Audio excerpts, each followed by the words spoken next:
మన దేశంలో రాజకీయం అత్యంత ఖరీదైన వ్యాపారంగా మారిపోయింది. మరి ఈ వ్యాపారానికి కేంద్ర బిందువులుగా మారిన పార్టీలకు భారీగా ఆదాయం సమకూరుతోంది. పార్టీలకు ఇంత ఆదాయం ఎక్కడి నుంచి వస్తుందా అన్నది సామాన్యుడికి సందేహంగానే మారిపోయింది. ఎక్కడి నుంచి వస్తున్నాయని పార్టీలను అడిగితే చందాల రూపంలో పోగేసుకుంటున్నాం, దాతలు దయచూపి డబ్బు ఇస్తున్నారని చెబుతున్నారే తప్ప దాతలు ఎవరో బయట పెట్టడం లేదు. ఇప్పుడు పార్టీలకు సుప్రీం షాక్ ఇచ్చింది. పార్టీలకు వచ్చే ఫండ్లు, వాటిని ఇచ్చే దాతల వివరాలను వెల్లడించాల్సిందేనని తీర్పు చెప్పింది.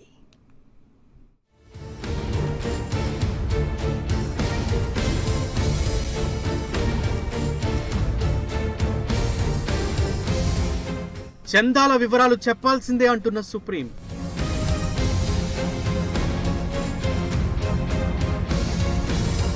ప్రజలకు నిజం తెలియాల్సిందే.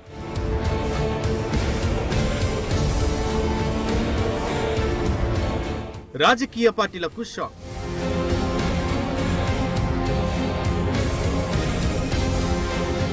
ఎలక్టోరల్ బాండ్లపై సుప్రీం కీలక తీర్పు.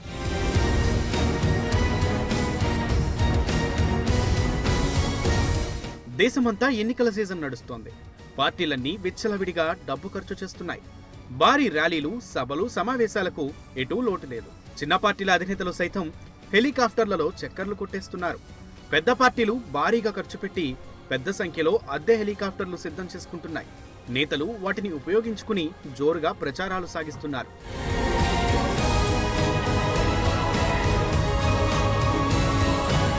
పోటీ చేస్తున్న అభ్యర్థులకు కొన్ని పార్టీలు భారీగా ఫండింగ్ చేస్తున్నాయి.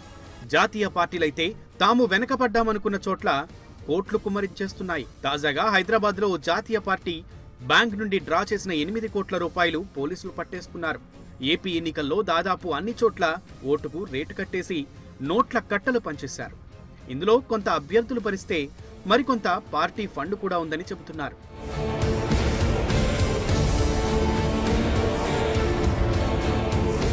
పార్టీలను ఇంత రుచిగా భారీ ఖర్చులతో నడిపించడానికి వీళ్లకు ఉన్న మార్గం ఏమిటా అని జనం ఆశ్చర్యపోతున్నారు. కానీ పార్టీల నేతలు మాత్రం మాదేముంది, ఏదో విరాళాలతో పార్టీలను నడిపించుకుంటున్నామని, మేం కడుబీదలం, మీరు విరాళాలు ఇవ్వండి అన్నట్లుగా బిల్డప్ ఇస్తున్నాయి.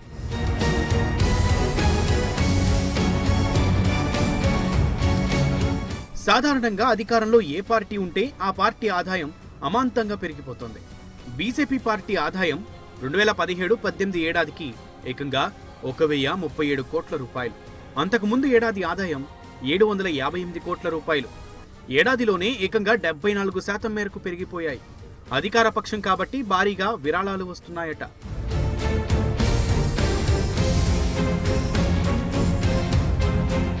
ప్రధాన ప్రతిపక్షం కాంగ్రెస్ 2017-18 సంవత్సరానికి ప్రకటించిన ఆదాయం కేవలం 199 కోట్లే. ఎందుకంటే ఆ పార్టీ ప్రస్తుతం అధికారంలో లేదు కాబట్టి విరాళాలు ఇచ్చేవాళ్లు తగ్గిపోయారు.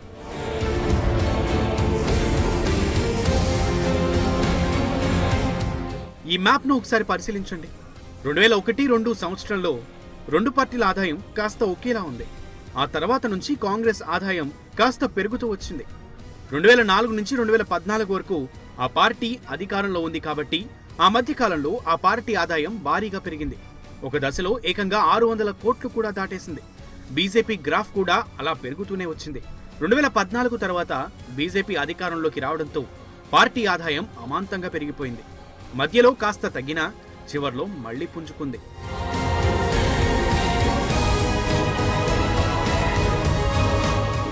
అసలు పార్టీలకు ఇంత భారీగా డబ్బు ఇచ్చేది ఎవరబ్బా అనే ప్రశ్నలు అందరినీ వేధిస్తున్నాయి. అయితే విరాళాలు ఇచ్చేవాళ్లు వాళ్ల పేర్లు వెల్లడించడానికి రాజకీయ పార్టీలు మాత్రం ఇష్టపడడం లేదు. వాటిని గోప్యంగా ఉంచుతున్నారు. రాజకీయ పార్టీలు తమకు భారీగా విరాళాలు ఇచ్చే వ్యాపారవేత్తలకు అనుకూలమైన నిర్ణయాలు తీసుకుంటారని ఎప్పటి నుంచో ప్రచారం జరుగుతోంది. పార్టీల విరాళాల వివరాలు గుట్టు బయటపడితే కీలక నిర్ణయాల వెనుక రహస్యాలన్నీ బయటకొస్తాయని కొన్ని స్వచ్ఛంద సంస్థలు ఎప్పటి నుంచో వాదిస్తున్నాయి. పార్టీలు మాత్రం అది సీక్రెట్ అంటూ వివరాలు బయటకు చెప్పడం లేదు.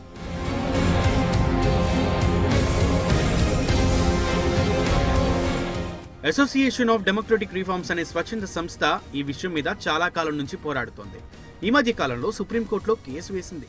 పార్టీలకు వచ్చే ఎలక్టోరల్ బాండ్ల వివరాలు ప్రజలకు తెలియాల్సిందేనని వాదించింది. వారి వాదనకు అనుకూలంగా సుప్రీంకోర్టు తీర్పు చెప్పింది. రాజకీయ పార్టీలన్నీ తమకు వచ్చే విరాళాలు, దాతల వివరాలు వెల్లడించాల్సిందేనని స్పష్టం చేసింది.